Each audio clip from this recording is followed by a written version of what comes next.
will be having a virtual coffee on Saturday, June 13th at 10 a.m. The more you know about what's going on with our local candidates, the more enthusiastic you will be about supporting them. So I beg you, please attend these events for our local candidates. And I will also, don't forget, I'll put the Slido code and link in the chat. So please answer those 2 questions. Thank you so much for giving me a few minutes. And now I will mute myself and turn off my camera. Thank you. Thank you so much. So I didn't introduce myself right away. My name is Lisa Neal Graves, and I'm a candidate for Douglas County Commissioner, District 2. And we also have, and I'm moderating tonight, and we also have Darian that's online as well. Darian, do you want to introduce yourself? Hi, I'm Darian Wilson, and I'm running for Douglas County Commissioner for District 3, which is Highlands Ranch. But both of our races are at large, so we hope that everyone in Douglas County will vote for both Lisa and me. Awesome. So Governor Hickenlooper, thank you so much for making time for us tonight. And we really appreciate your presence here. As we said, we are going to give you 3 minutes for your opening statement. And we have several questions. And for those of you who are interested in asking questions during this call, please type your questions in the chat and we will do our best to get to them. We have a lot of questions, so I'm not really sure that we're going to be able to get to all of them. But what we will do, Governor Hickenlooper, is get those to your campaign so that you can answer those questions and perhaps provide that information back to Douglas County Dems. So thank you. We will yield the floor to you for your opening. Well, thank you so much, Lisa, and thank you, Douglas County Dems, for having me today. I don't have to tell you, it has been a particularly tough few weeks in this country, and we've all seen the horrible videos and heard the heartbreaking, traumatic experiences of people of color. Well, we've been hearing it for decades. And I think enough is enough. The crisis of systemic racism is not the only challenge we're facing. This global pandemic has also underscored the need for a change in a broken Washington. I come at this differently. I was a geologist. Got laid up. I opened a brewery. I'm a small business guy who got into public service because I thought there had to be better and more innovative ways to work together. Small business is the backbone of America, and this crisis has made it even more clear than ever that Washington is filled with people that don't have that experience, and that's why they've written relief packages that have benefited the largest, most troubled companies who had the consultants and the lobbyists to help them cut to the front of the line. From the beginning, I was saying that the federal government had to set aside a specific pot of money for the smallest of small businesses. And now it turns out that a lot of that money was snatched up by the LA Lakers or publicly traded companies who could have gotten their access to capital in a million different ways. I brought people together to get things done as mayor and as governor. We did fast tracks. We took the economy from 40th to 1st. We did methane regulations. We expanded healthcare on a bipartisan basis. And I've said for a long time that Washington's broken, and I've certainly said it was a lousy place for a guy like me who likes to get stuff done. I still believe that. But I have a decision to make. Do I just sit and criticize? Do I criticize Washington, or do I try to fix it? And the biggest impediment to getting things done in Washington right now is Mitch McConnell. He has single-handedly prevented bipartisan legislation from coming to the floor on all manner of things, whether it's universal background checks or getting money out of politics. He's again and again, he's focused on getting the fringe right-wing judges appointed. We need to get him out. And it won't be easy beating Cory Gardner. He has millions of dollars in dark money. It's going to take everything we have. But I think I've proven that I can build the coalition to beat him. I won in 2010, 2014. I know I can beat him with your help. So thank you so much for allowing me to be here, and I look forward to your questions. Awesome. Thank you. Thanks for your opening. So the first question, as you know, you mentioned this in your opening about the struggles that we're having as a nation with respect to racism. And so the the first question that I have for you is, what is our collective responsibility to ensure that we stop the dehumanization of Black people? Well, our collective responsibility, if you believe in this country, you believe that we are all created equally. And yet, I mean, slavery has been the nagging, persistent shame of this country for far too long. It's denied the opportunities to a large portion of our population. You go from, Jim Crow and forced servitude to lynchings and the war on drugs. It's been one continuous bias and disenfranchisement of people's basic rights. When I first came in as mayor, I was committed to diversity. I'd never run for student council when I got elected mayor of Denver in 2003, but I made sure that my first cabinet and my senior staff were 50% people of color, that we had 60% women. And in 2.5 years, Time Magazine called me one of the top 5 big city mayors in America. That wasn't me. I barely knew where the bathrooms were. That was all these talented people I brought together. I proved how well diversity works. While I was governor, we went through every single board and commission. We hired recruiters. We left for the first time in the history of this state. We had a person of color on every single board and commission in the state of Colorado. And I think those are the foundations, but we've got to make sure our education system is fair to everyone. That's the fulcrum of equality. That's the pathway to a better life. And it starts with early childhood education, 3rd grade literacy, apprenticeship programs, as I mentioned, all these things lead up to, for those who wanted a college degree, but all that education is tied into basic opportunity. And again, for far too long, that's been tied to your zip code, your class, your race, all the detriments that make these challenges so formidable. Thank you. Our next question is really about COVID-19, as you might imagine. A lot of what we've experienced in Colorado is not as broad and bad as it has been in more densely populated areas. Colorado is fortunate that we've got large land mass and not that densely populated. So one of the core questions that we have here is, what are your 3 core initiatives that are needed to get out in front of the COVID-19 pandemic and ensure that we don't have the experiences that we saw back in 1918, 1920 with the Spanish flu, right? Where the cities opened up too quickly and, the reinfections actually were worse the second time than they were the first time. Well, hopefully we can learn from our history. And, as we were just talking about the denial of basic equal rights to too large a section of our population, we don't always learn from history the way we should. But this is a classic example. I will never, ever be able to understand why the White House and so many Republicans in the Senate and the House poo-pooed COVID-19. We'd had all the warnings, the predictions. Now it was in China. We knew it was out of China. At the very least, they should have built up a supply chain for testing. So the first thing, obviously, is you have to have testing capacity. Look at the countries where they've addressed the issue successfully.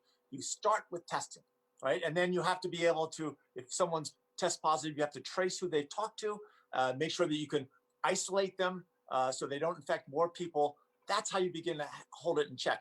But you've also got to make sure that, and we got to start doing this now, that we get out ahead of those people that have pre-existing medical conditions. Certainly those people that are in denser parts of our city or denser parts of our country who maybe can't easily isolate where they are at home, and we're forcing them to infect each other, spread the disease more rapidly. So we've got to get way out ahead. If you've got diabetes, if you've got hypertension, make sure that those people are protected. If they're over 65 and have any of those pre-existing conditions, they get special attention. And then how can we ask our essential workers, the people that make sure our food gets delivered to the supermarkets and we can buy it at the supermarkets, how can we ask them to go to work without protective equipment? That they should deserve not just face masks, but face shields. And they should be able to have all the protections that anybody has in an office. We should make sure that there is social distancing, which again, after testing and tracing and isolating, social distancing is part of the essence of the response. And for us to deny these basic safety precautions to the essential workers, and I'm talking public employees at all levels. I'm talking not just police and fire, but also the people that drive public transit and make sure that we have mobility for all of our citizens. All of not just the doctors and the nurses, but everybody in the whole medical pyramid that helps us protect those most vulnerable people. We got to make sure they're protected. And we did a piss poor job of it this time. And I mean, there are lots of, I tried to not do a bunch of criticizing of this because we're in a pandemic and we got to pull together. But testing, the lack of protective equipment, and the unwillingness to protect those most vulnerable, to get the message out to where they can hear it, to where they are in a language that they can understand it in many cases. That's got to be a highest priority. Got it. All right. So the next question, you sort of started down the path, and it just bleeds right into healthcare generally. And you know, the Affordable Care Act really didn't support a single payer healthcare system. Should it? And if you believe it should, or I should just say why or why not? Well, you know, and for my entire adult life, I have believed that healthcare should be a basic right and not a privilege. I helped a friend start a community health center in 1973 when I was still in school, and he now has 210 locations. And to see what he's done to disenfranchised communities and you know, marginalized communities, and giving them a sliding scale. If they have no money, they pay no money. Giving them an opportunity to have basic health care, it has been inspirational for me. When I got elected, we embraced the Affordable Care Act. We expanded on a bipartisan basis, which, trust me, was not easy, but we expanded Medicaid to 400,000 people. I mean, if you knew how many women were able to get mammograms or prenatal care who otherwise would have been denied, we rejoiced in that expansion. We created one of the most innovative exchanges in the country and added another 100,000 people to get coverage. But that's still not enough.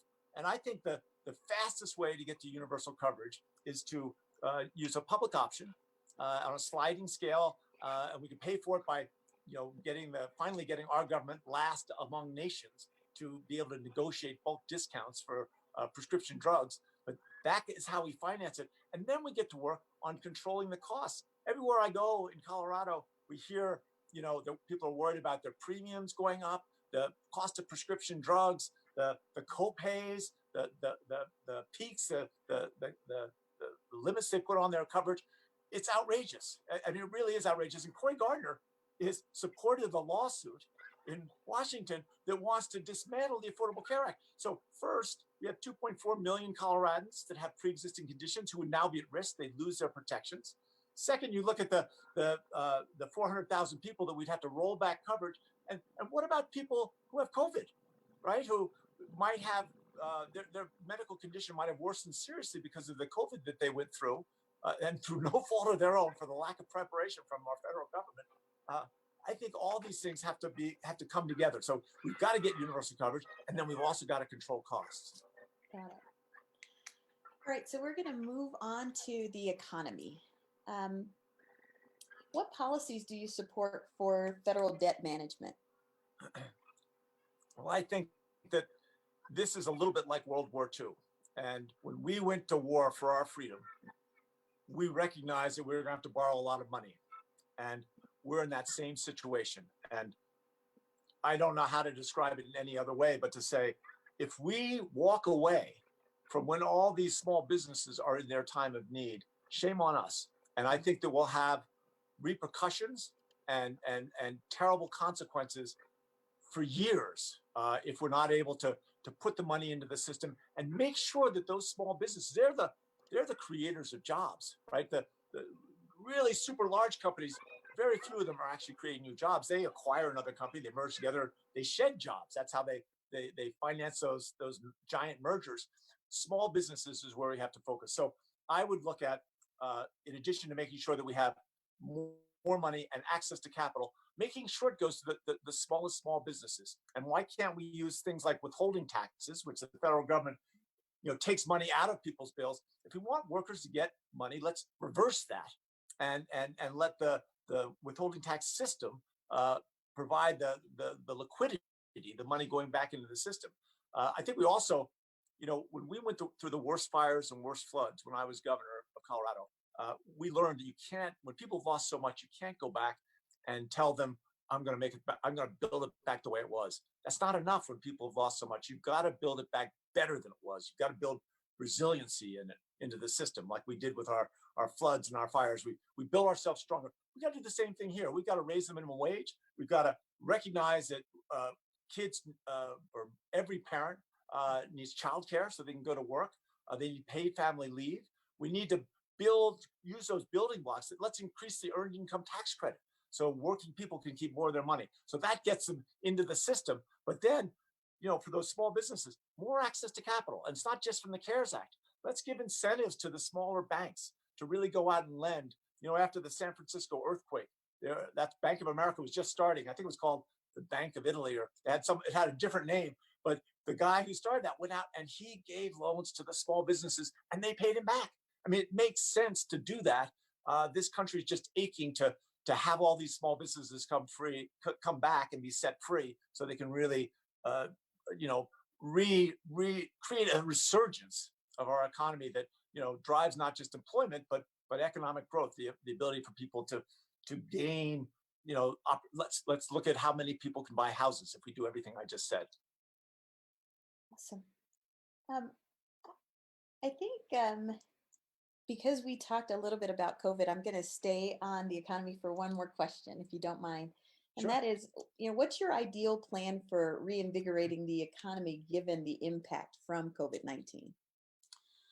You've talked a Well, little bit about that with regard to the sure. small business, but just from a much more focused effort, what do you think that we need to do to reinvigorate the economy?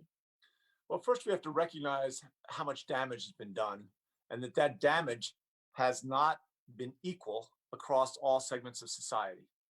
And you can read the newspapers every day. There are lots of businesses, there are lots of whole industries where they're pretty much going along. They're not going to have that bad a year.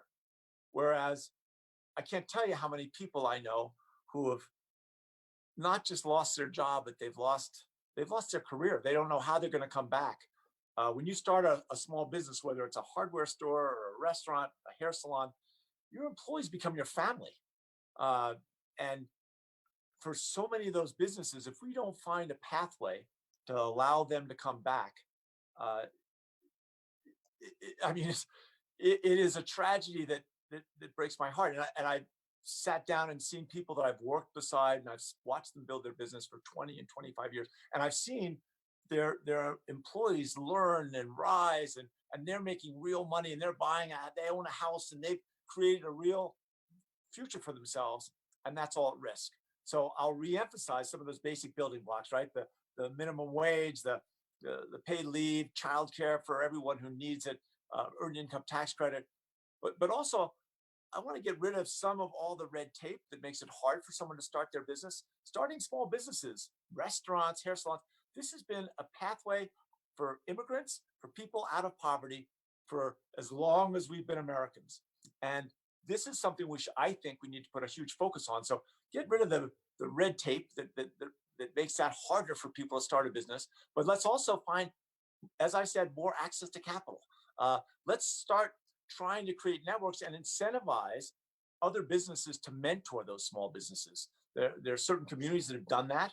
Why aren't we doing that at scale? On a national level, make sure that we are providing real incentives and real motivation for one business to help another business. Obviously, it's a different industry. You don't want people to help their competitors, but you do want to make it so that there is a real commitment that we recognize that this is a rising tide. When I first opened the Wine Coop Brewing Company, I've been out of work for 2 years, and the rent down in Lodo was $1 a square foot per year. No one thought we had a prayer, and we went into business. We were too dumb to know how dumb we were, and I went to work with the other entrepreneurs, the other restaurant owners, and there are a couple of small developers, and we worked together. We tried to make Lower Downtown a place. We stuck up for each other. We marketed each other's businesses. When we first opened Wine Coop, I put signs up in the vestibule of the Wine Coop advertising the Wazee Supper Club or McCormick's Fish House. People said I was crazy, but in the end, by working together, that's how you really energize success, and you provide that momentum. And it took a while. I'm not saying there were 4 or 5 years of 80-hour weeks and sometimes lying awake at night trying to figure out how I was going to make payroll. Oh, and all of us down there went through that. But as we came out of it, we were so committed to each other. And that's the best way to succeed, is when you've got, a group of people that are all committed to each other. And this country used to be that way. This COVID-19 might actually be the catalyst by which we can somehow find that unity. It's not going to be that way as long as we have President Trump in office and Mitch McConnell in the majority seat, and Cory Gardner representing the state of Colorado in the Senate. Great, thank you. Let's go down that path. Let's go a little bit further down that path and talk about income equity. There's sort of, people talk about equality and then there's equity.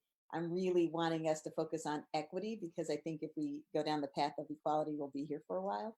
But what do you think are the main causes to income inequity?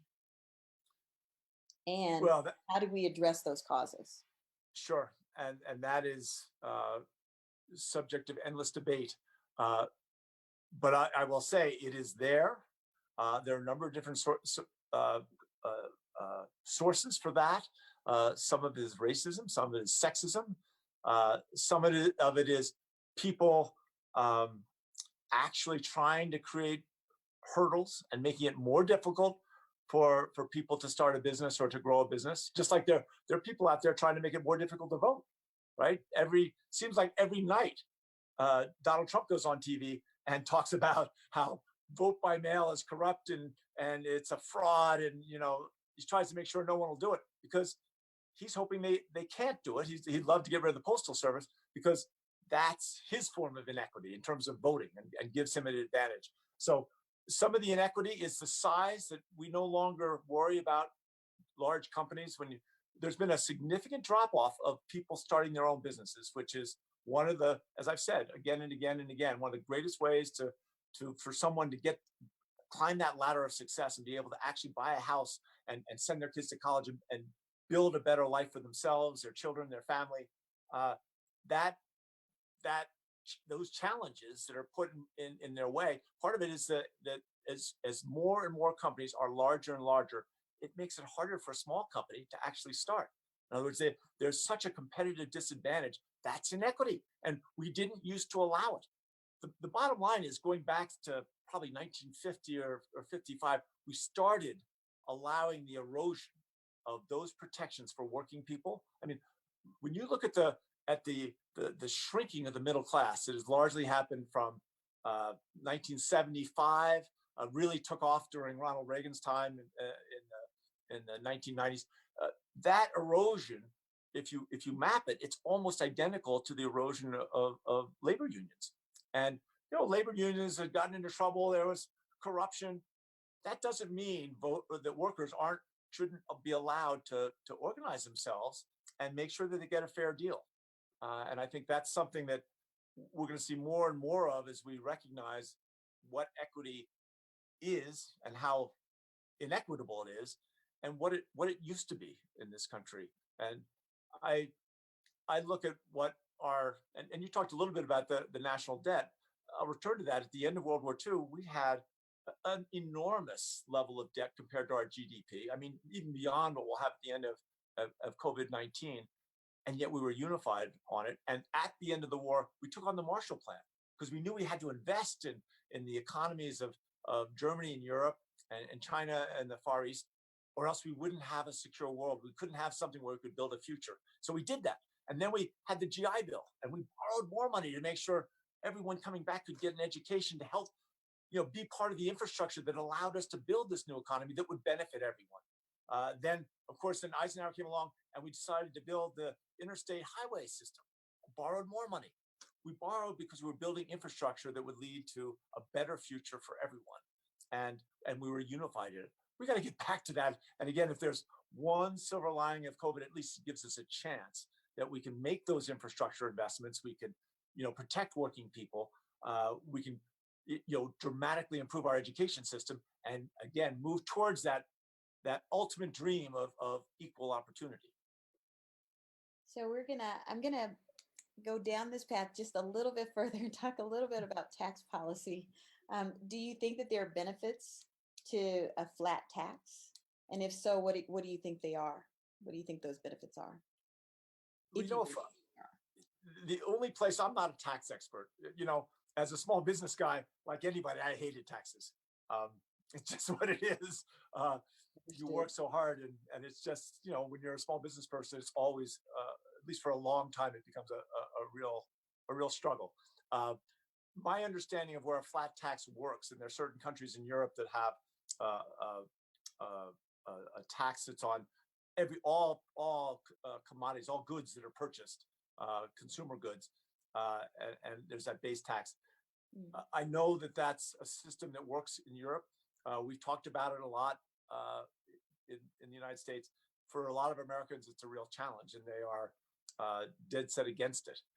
Historically, if you again go back to World War II, and I don't want to be a rusty wheel, but we recognize that the people that have succeeded greatly, they back then they had a real sense of responsibility to help the next generation, and that next generation wasn't just their kids; it was the kids lived down the road. I grew up in a part of this funny little town on the edge of Philadelphia, and across the hedge in the back was the postman, and then on the other side was the guy who was the butcher at the local department store, and then on the other side was a doctor. And both the mother and the father were doctors, and they had a bigger hospital. Everyone knew each other. We all went, and on Halloween we went around and trick or treated together. It was one neighborhood, and that was the way America worked back then. Whereas now we live in these separate places. We create these imaginary barriers that in many cases, create the inequities that we've been discussing, and ultimately are holding everyone back. And whether it's a flat tax or a tax like at the end of World War II, that where people that were more successful did reach out and recognize that they were helping the next generation, the entire next generation. And they would make those investments in public education because they realized that that was something that not only would help that next generation, but it would help them. A rising tide lifts all ships. So I'm not a huge supporter of a flat tax. I understand how it's had real application and successful application in Europe, and I'm certainly open to learn more. So, I think I got to get over my, the whole that any small business person is always going to have a hard time talking about a flat tax or any tax. Understood. And I'm grateful that you mentioned the notion of the next generation and education. Speaking of which, do you support free public colleges? And if so, what's your plan to pay for it? So I understand, again, in Europe, they have free public colleges. They don't have that many colleges, and it's very selective to get in. I believe that it should be a sliding scale. The kids that want to go to college and can't afford it, they should pay it based on need. And I worked incredibly hard while I was mayor of Denver to create the Denver Scholarship Fund, which just a week ago got the city council passed the statute that allows the initiative that passed the ballot to go into effect. So now every kid in Denver is going to be able to go to college if they go to college in Colorado and come out with essentially almost no debt. I mean, next to nothing for debt. I think community colleges, they are going to be, as our economy begins to change and evolve, community colleges are going to become more and more important, and they should be free if people can't afford them. I do have a problem if you're going to try and have free colleges, in free university and free college in the United States. We have so many wealthy people that are already going to college, and I'm not sure they need the subsidy. And most of them, I don't think are asking for the subsidy. So a sliding scale, I think, and then scholarship support. I mean, look at the Pell Grants. Why don't we double the size of the Pell Grants, right? If you want to take people that are challenged and coming out with too much debt, let's help them. But we don't, we have to be frugal and make sure that we're spending all the money properly. Got it. Thank you.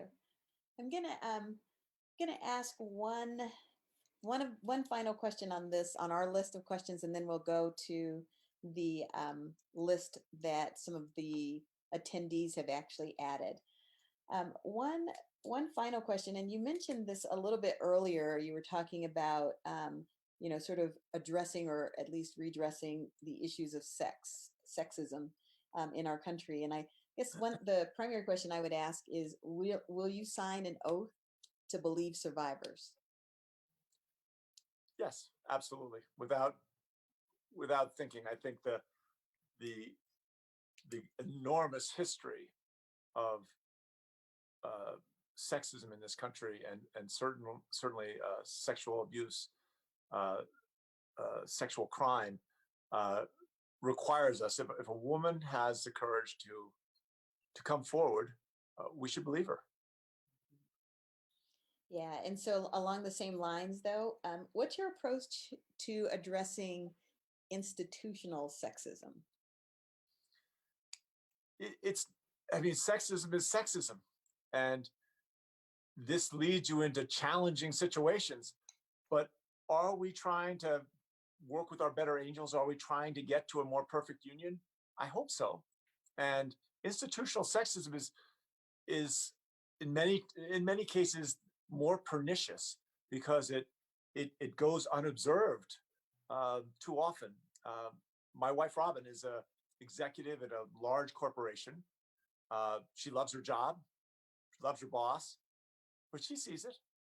Not just she'll see it sometimes in her company, not so much in her company, but I hear the stories of what her friends are going through and the stumbling blocks. Some of it is just all the traditions that men have that allow them to help themselves up. And in many cases, this isn't just sexism. It crosses over into racism and all kinds of marginalized people being disadvantaged. You look at how much business gets done on a golf course, and yet a lot of people aren't made to feel welcome on golf courses.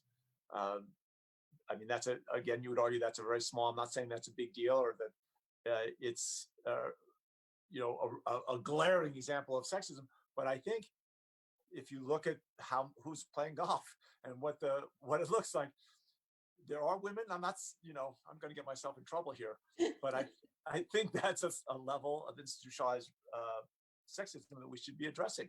And we tried to, every place I've been, we tried to measure, how many women did I appoint to boards and commissions? Because that's what allows women, especially women who didn't grow up in a middle-class family, that allows them to interact and see different avenues for their advancement and where they can do better. Again, all my appointees, mayors, governor, when I was in the restaurant business, I always believed that we want to make sure that diversity is an essential part of our companies, of our administrations, of everything we do.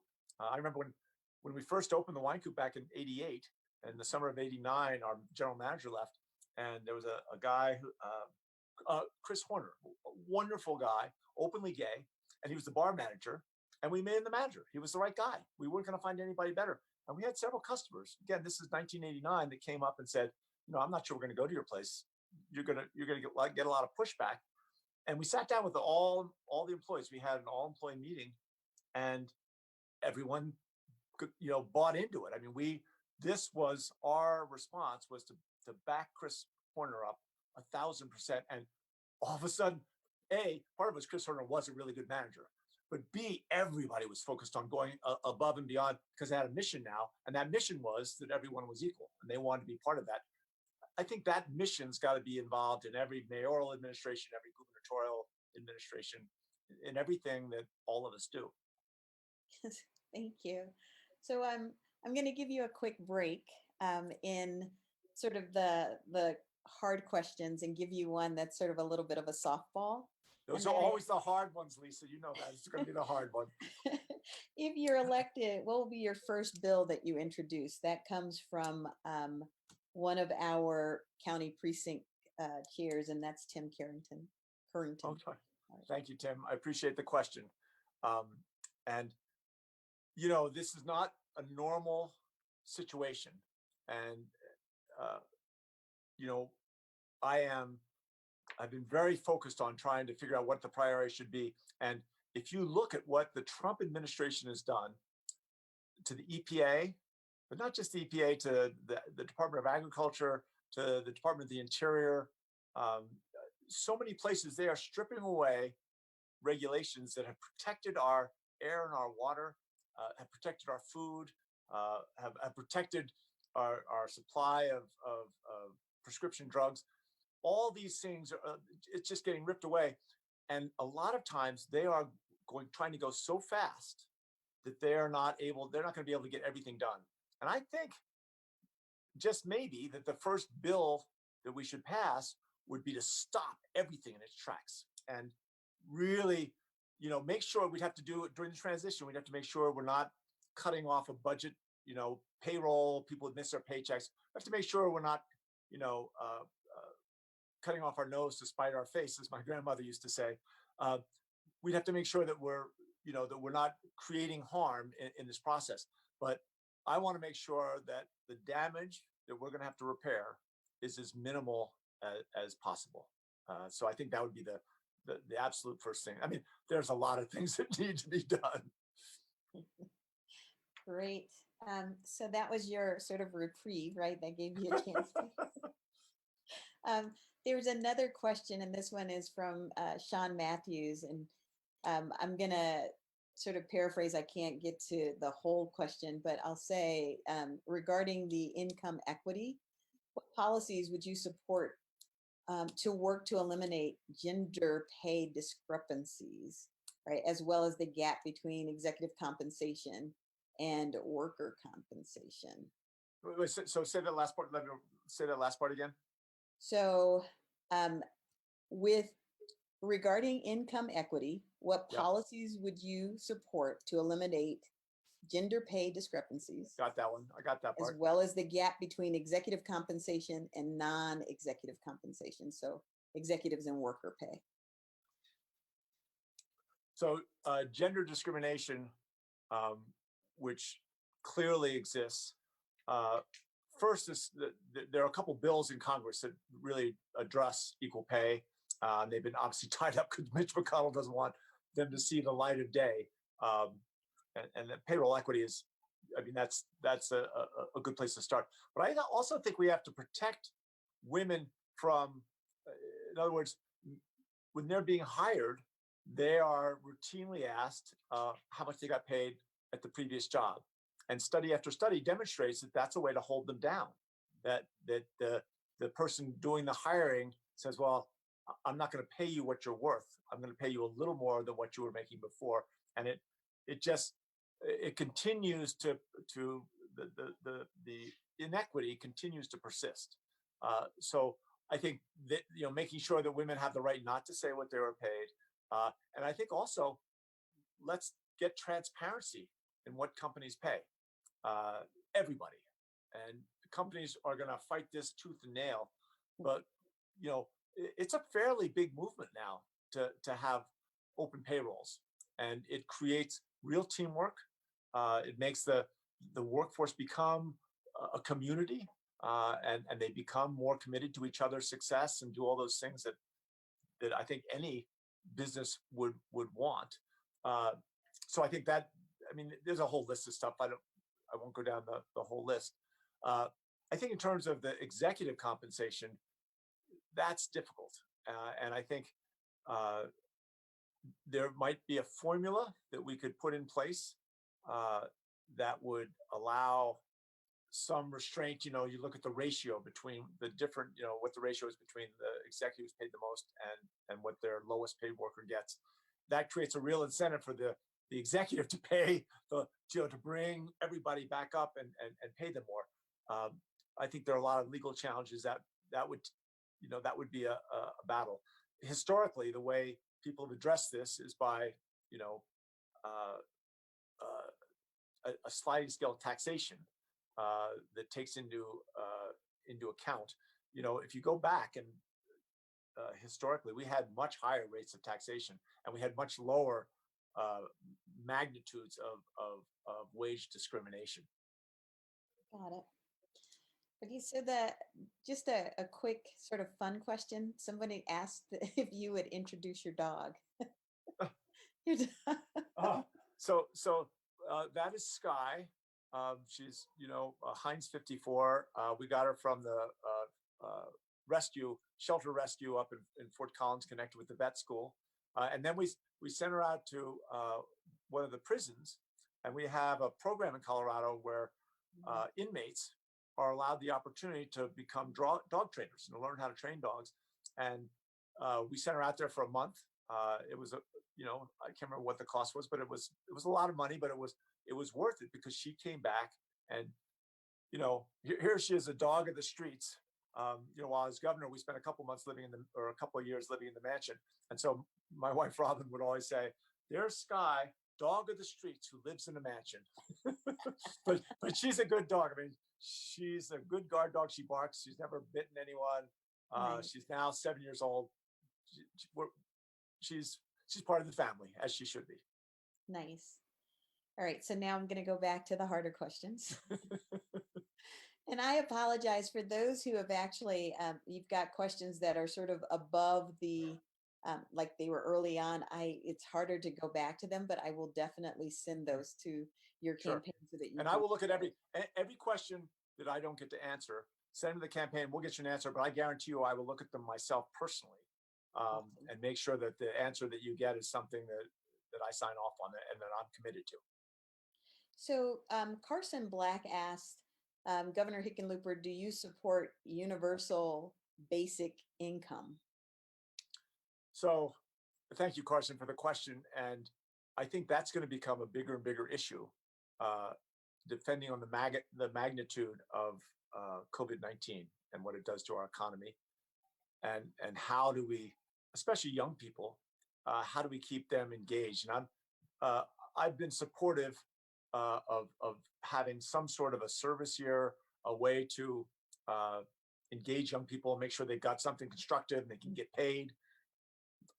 Guaranteed income, and it was interesting to watch how it unfolded during the presidential campaign, because it was really split. And to be quite honest, I've gone back. I originally was against it, then I was for it.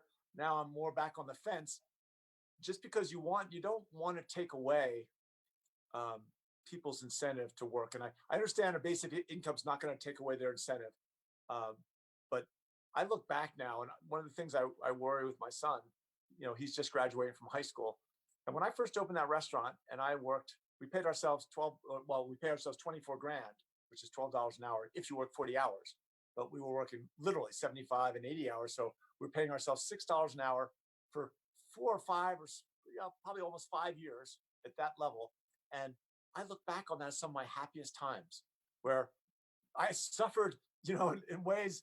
It felt like sometimes I'd get home just in time to go to sleep, and my alarm went off it seemed like a nanosecond.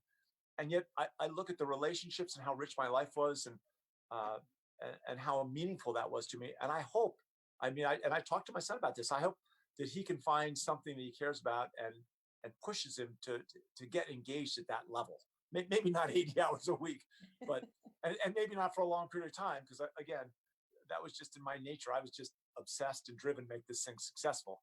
But anyway, I apologize, and if they write that question in, and I'll sit down and take a firm stand one way or the other here.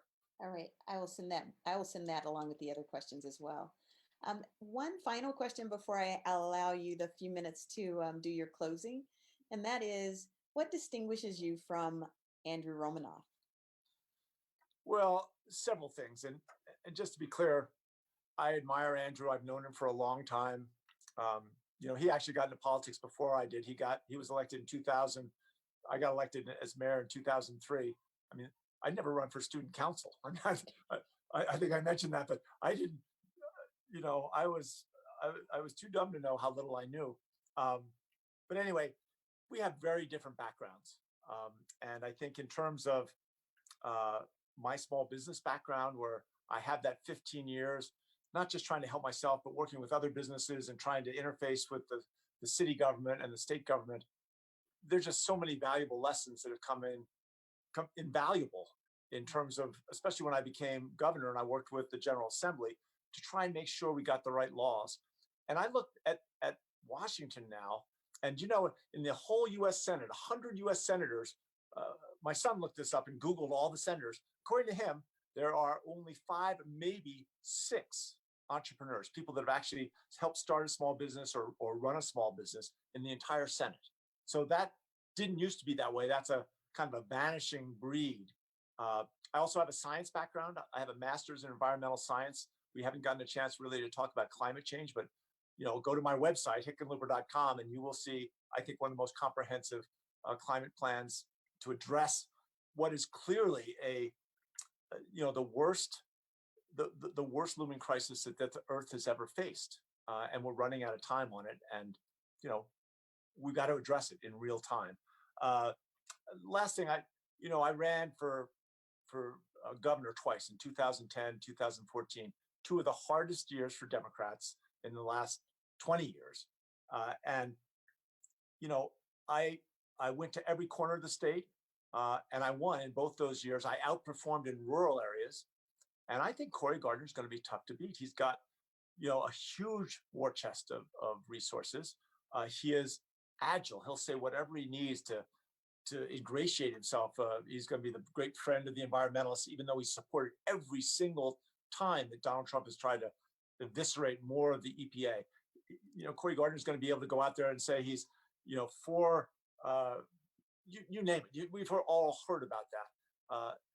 I have the record in 2010, 2014 of building the partnerships and the alliance to go out and win this state, and we have to win. I have never, if you leave here with one thing tonight, and I'll say this again in my closing, I have to win. I will never forgive myself if I lose. I am working 75 and 80 hours a week, even in COVID-19, and I'm an extrovert, so I am climbing the walls. I need to see people to get energy. I am more committed to this campaign than anything I've ever done. More committed than when I ran for mayor, more committed than when I ran for governor, more committed than when I opened my first restaurant. And I know I can't do it. Well, I was going to go into my closing there. I almost slipped in. In essence, in terms of Andrew and myself, he is someone who, has a very different set of experiences than I have. And I think my set of experiences would be more valuable at this exact moment in history. Got it. So it's at this point, I want to thank you tremendously for spending time with us and answering all the questions that we had. There are tons. Darian and I both understand the difficulty of running a campaign during COVID-19 and all of the, I'm not as extroverted as you are, but I do understand the need to get energy from actually being in the space with people. But if you would, for a moment, pretend that we're right in front of you and give us your closing. Well, thank you, Lisa, and thank you all you Douglas County Dems. I appreciate the times I've been down there and met with small or large groups of you. We're going to win this election. We're going to beat Cory Gardner. We're going to beat Donald Trump. I think we're not going to just take 3 or 4 or 5 Republican Senate seats. I think we're going to take 5 or 6 or 7. And I feel so driven and so passionate about that. And yet I'm very, very clear that I can't do it without all your help. We're not taking any corporate money, no corporate dirty money. When you asked what my first thing I do in Washington, the thing I almost said was we'd get rid of Citizens United and we'd start the process of getting money out of politics. I need the help of not just Douglas County, but all across the state. And I want you to know that I have thought through so much of what's wrong with Washington. And I look at the things I've done working with the oil and gas industry and the environmental community to create the methane regulation. People that didn't like each other, didn't trust each other. But over 14 months, we got that done. When I got elected mayor of Denver, there were 34 mayors who all hated each other, or at least they all hated Denver. The suburban mayors did. Many of them Republicans or conservative independents. After 2.5 years, we got all 34 mayors to unanimously support fast tracks. We took the time to listen to them. You know, in the bar business, you learn that you never persuade someone about something they don't agree with by telling them why they're wrong and why you're right. You learn to repeat back to them when they're angry, the exact words they say, they feel validated. And that's what Washington needs. And in this funny way, I've had these experiences. I was out of work for almost 2.5 years before we opened the wine coop. When I lost my geology job, 10,000 geologists lost their jobs. So I didn't just lose my job, I lost my career. And I think that I have those experiences, having been out of work, having built something from scratch, having created a team in the restaurant and then an alliance in downtown Denver and across the state. I think I can do that on a national level. And I think I can help recreate this economy, address healthcare and climate change, finally get gun safety in place. But again, I can't do it without all of you. So thank you so much. Once this primary, well, hopefully you'll vote for me for the primary. We need every vote, and I'm taking it very seriously. But no matter who wins, we need to unify after the primary and make sure that Cory Gardner is a one-term senator. Thank you all for all your help, and thanks for the opportunity. We appreciate you. And here's one final statement that I'll make on behalf of Darren and I, and that is all politics are local, right? And we are in this race locally to win. And we need, as much as you need our support, we need your support to ensure that we, for the first time in the history of Douglas County, actually have Dems in Douglas County the Board of Commissioner seats. So well, just I will as we consider that done. I hereby pledge my support to both of you, and I'm sure Andrew will do the same. Let's make this a rising tide. Awesome. Thank you, everybody, for joining us tonight. Thank you again, Governor Hickenlooper, for the time that you spent with us. We really appreciate you. We are so grateful to actually have the opportunity to have a lot of the candidates that come to Douglas County. We know that Douglas County hasn't really been as successful in carrying sort of the Dem, the actual Dem vote as far as we'd like it to, but we believe that this year the math works out. So we're excited. We're excited for the candidates that we have that are running, and we are excited for the candidates that we have locally and are looking for that support from you guys as well. So thanks a million. I will make sure that we get these questions back to your campaign, the ones that we didn't ask or didn't have a chance to ask. But thanks again. No, thank you, Lisa. Have a great night. Thank you all. You too. Take care. Take care. Thank you. Good night. Bye.